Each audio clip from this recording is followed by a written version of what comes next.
오늘은 7월 12일, 7월의 둘째 주 주일입니다. 오늘도 예배를 위해서 성경책을 준비하시고 단정한 옷을 입으시고 마음을 다한 헌금을 준비해서 예배 자리에 임하시면 되겠습니다. 또 우리 친구들은 어른 예배 영상을 통해 찬송과 기도를 함께 하시고 전도사님의 설교를 들은 뒤에 다시 어른 예배 영상을 통해 헌금 시간을 가진 뒤 담임 목사님의 축도로 예배를 마치면 되겠습니다. 그럼 전도사님이 기도하고 함께 말씀 나누도록 하겠습니다. 사랑과 은혜가 풍성하신 하나님, 오늘도 우리를 이 예배 자리에 불러주시고 하나님의 말씀을 들을 수 있는 기회를 허락하여 주심에 감사를 드립니다. 우리가 이 자리에 예배를 드릴 수 있는 것은 하나님의 은혜요, 하나님께서 우리를 사랑하시기 때문임을 기억하여 아버지 하나님께 감사하는 이 시간 될 수 있게 하나님 도와주시옵소서. 말씀을 들었을 때에 그 말씀이 우리의 삶에서 온전히 실현될 수 있도록 우리를 말씀에 묶여 사는 자들 되게 하나님 도와주시고, 정말 말씀이 우리의 삶의 생명이 되어 아버지 하나님 그 말씀 없이는 살아갈 수 없는 저희 모두가 되도록 주여 인도하여 주시옵소서. 항상 우리의 생명을 지켜주심 같이 앞으로도 계속해서 이 코로나 가운데서도 우리의 생명을 지켜주심으로 말미암아 하나님께 감사하는 삶을 살아가는 저희가 되게 하옵소서. 감사드리며 예수님의 이름으로 기도드립니다. 아멘. 오늘 하나님께서 우리에게 주시는 말씀은 야고보서 2장 1절과 8절 9절 말씀 보겠습니다. 야고보서 2장 1절과 8절 9절 이렇게 세 절 말씀 전도사님이 읽도록 하겠습니다. 1절 읽습니다. 내 형제들아, 영광의 주 곧 우리 주 예수 그리스도에 대한 믿음을 너희가 가졌으니 사람을 차별하여 대하지 말라. 8절입니다. 너희가 만일 성경에 기록된 대로 내 이웃 사랑하기를 내 몸과 같이 하라 하신 최고의 법을 지키면 잘하는 것이거니와 만일 너희가 사람을 차별하여 대하면 죄를 짓는 것이니 율법이 너희를 범법자로 정죄하리라. 아멘. 오늘부터 약 2주간 잠시 바울의 이야기를 옆으로 밀어놓고 다른 사람들이 쓴 편지에 대해서 함께 말씀을 나누고자 합니다. 오늘 우리가 보게 되는 이 야고보서는 예수님의 동생 야고보가 쓴 편지로 다른 나라에 퍼져 있는 그리스도인들, 그러니까 이 이스라엘 안에 있는 유대인들, 유대 그리스도인들이 아닌 이미 다른 나라에 있는 이방 사람일 수도 있고요, 이 유대인인데도 불구하고 다른 나라로 가 있는 그리스도인들을 뜻하는데 이 사람들에게 쓴 편지입니다. 아무래도 이 야고보는 예루살렘 교회, 그러니까 예수님께서 하늘로 올라가시고 처음으로 세워진 이 이스라엘 땅에 처음으로 세워진 교회였던 이 예루살렘 교회의 첫 지도자였기 때문에, 그렇다 보니 이 첫 교회의 지도자로서의 책임감을 가지고 이와 같은 편지를 썼던 것 같습니다.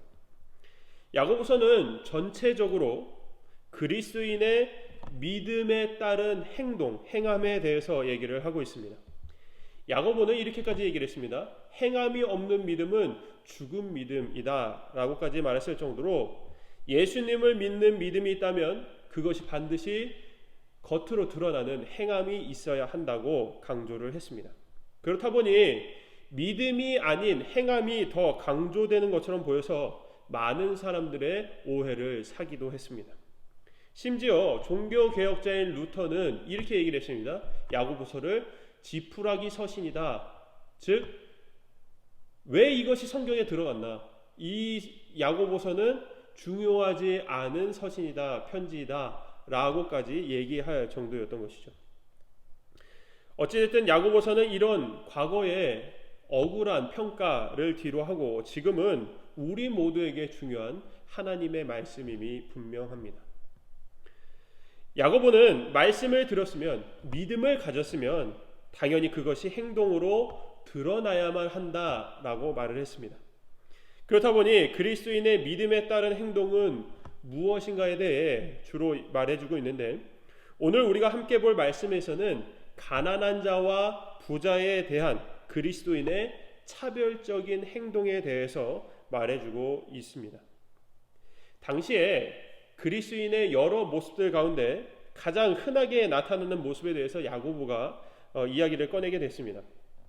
이 교회에 예배를 드리러 오는 사람들 중에 손에 금반지를 끼고 아주 좋은 옷을 입고 들어오는 사람과 다 해진 옷을 입고 들어오는 가난한 자, 이렇게 두 부류의 사람이 있었습니다.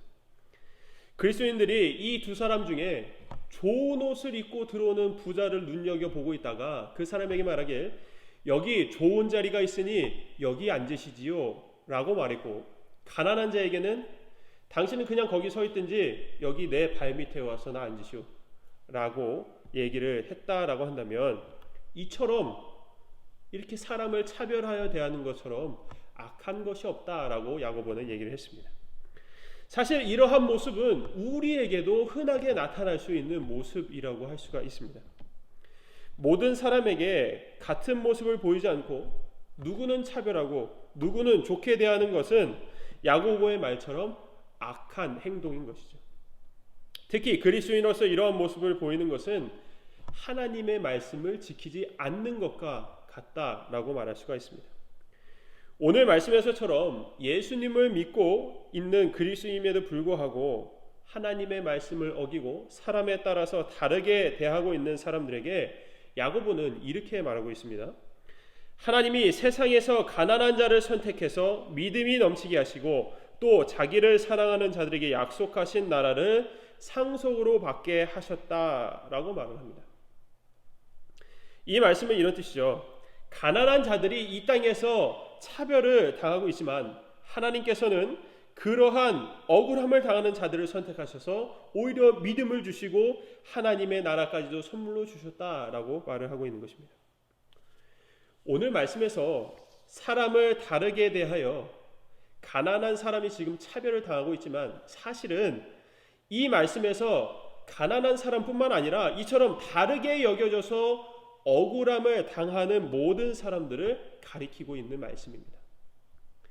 하나님께서는 그러한 자들을 모두 불쌍히 여기시어 그 억울함을 풀어주시고 믿음 안에 거하게 하시며 하나님의 나라를 선물로 주실 것을 약속하시는 것입니다. 오늘 말씀은 믿음에 따른 행함이 없는 자들에게 하는 경고의 말씀입니다. 믿음이 있다 하면서 하나님의 말씀을 거역하고 죄를 짓는 사람들에게 오늘의 말씀은 분명하게 이렇게 얘기하고 있습니다. 그것은 바로 죄라고 말이죠. 오늘 말씀에서 가난한 자와 부자를 예로 들어서 설명하고 있지만, 사실 차별하여 대하는 것은 부자와 가난한 자뿐만 아니라 다른 어떤 누군가도 될 수가 있는 것입니다. 흔히 왕따 같은 것이라고 볼 수가 있죠. 세상 사람처럼 내 마음에 들고 나와 뜻을 같이 하는 사람은 친하게 지내고, 그렇지 않으면 멀리하는 것은 사실 하나님 앞에서는 큰 죄라는 사실입니다. 하나님을 믿고 하나님의 말씀대로 살아가는 사람이라면 세상 사람들과 같은 모습으로 살아가서는 안 된다고 성경은 분명하게 말해주고 있습니다. 믿음대로 행하는 것은 이외에도 우리가 아주 쉽게 십계명에 대해서 생각해보면 잘 이해할 수가 있을 것입니다. 부모님을 공경하고 살인하지 않고 간음하지 않고 남의 것을 빼앗지 않는 것 등 그 말씀을 알고 있다면 그 말씀대로 살아가는 것이 바로 믿음대로 행하는 것입니다. 하나님의 말씀을 지켜 행한다고 하면서 하나님의 말씀 중에 어느 것 하나를 지키지 않고 다른 것을 다 지킨다고 해도 그것은 하나님의 말씀 전부를 지키지 않은 것과 같다고 볼 수가 있는 것이죠. 그래서 우리가 오늘 읽지 않았지만은 2장 11절 말씀에서 보면 이렇게 야고보가 말하고 있습니다. 간음하지 말라 하시니가 또한 살인하지 말라 하셨은즉 너가 비록 간음하지 아니하여도 살인하면 율법을 범한 자가 되느니라 라고 말하고 있습니다. 만약에 100가지의 법이 있다면 이 100가지 법 중 한 가지만 지키지 않아도 이 100가지의 법 모두를 지키지 않은 것과 같다라고 말하는 것이죠. 이렇듯 야고보는 하나님의 법을 어기지 않고 믿음대로 행하기 위해서는 반드시 이것이 필요하다라고 13절에서 얘기해주고 있습니다. 13절 말씀 제가 읽어보도록 하겠습니다. 긍휼을 행하지 아니하는 자에게는 긍휼 없는 심판이 있으리라. 긍휼은 심판을 이기고 자랑하느니라. 아멘. 지금 무엇이 필요하다고 말하고 있죠? 바로 긍휼의 마음이 필요하다라고 말하고 있습니다. 긍휼은 불쌍히 여기는 마음을 말합니다.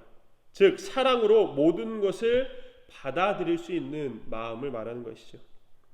긍휼의 모습은 바로 우리의 구주 되시는 예수님의 모습이라고 할 수 있습니다. 죄인인 우리를 불쌍히 여기셔서 우리를 있는 그대로 사랑하시는 그 사랑의 모습이 바로 긍휼의 모습인 것입니다. 이처럼 긍휼하게 행하는 것은 바로 믿음이 있는 사람의 모습이라는 것이죠. 그래서 야고보는 22절 말씀에서 이렇게 말하고 있습니다. 행함으로 믿음이 온전하게 되느니라. 아멘. 긍휼하게 행함으로 믿음이 온전하게 완전하게 된다라고 지금 야고보는 얘기를 하고 있습니다. 여러분, 온전한 믿음은 무엇을 얘기하는 걸까요? 그것은 바로 구원받을 만한 믿음을 말하는 것입니다. 사랑하는 여러분, 사실 모든 사람을 똑같은 마음으로 똑같이 대하는 것은 참으로 어려운 일입니다. 죄를 가지고 있는 우리는 사실은 똑같이 대할 수 없는 것이 맞습니다. 하지만 예수님께서, 우리가 예수님을 믿어서 예수님께서 우리의 죄를 용서해 주심으로 우리는 과거의 죄의 모습을 버리고 의로운 새 사람의 모습으로 모든 사람을 똑같이 대할 수 있는 사람들이 된 것입니다. 그렇기 때문에 오늘 말씀에서 말하는 하나님의 말씀을 믿음으로 올바로 행하는 것이 바로 모든 사람들을 똑같이 대하는 것, 예수님을 믿는 그 믿음으로 말미암아 모든 사람을 똑같이 대하는 그 방법이라고 말할 수가 있습니다. 우리가 예수님을 사랑한다면요, 예수님의 법을 지키려고 노력해야 되지 않을까요? 그 노력은 끊임없이 이 땅에서 바른 믿음을 가지고 죄와 싸워서 주의 말씀을 지키려고 하는 노력인 것입니다.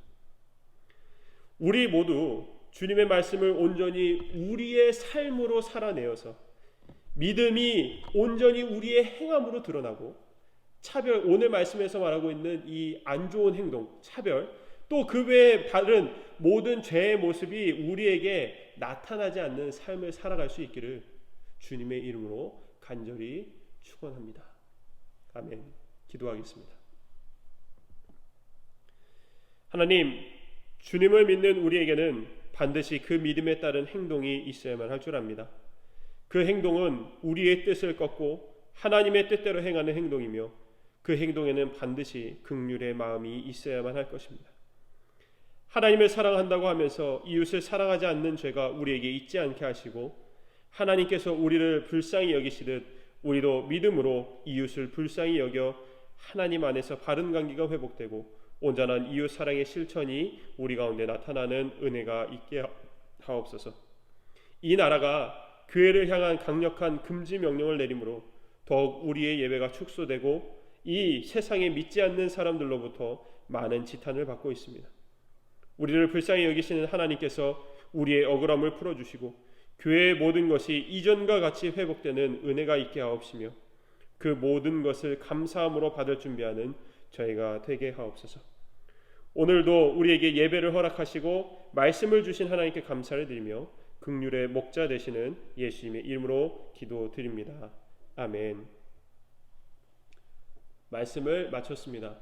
계속해서 헌금 시간 함께 하시고 담임 목사님의 축도로 예배를 마치면 되겠습니다.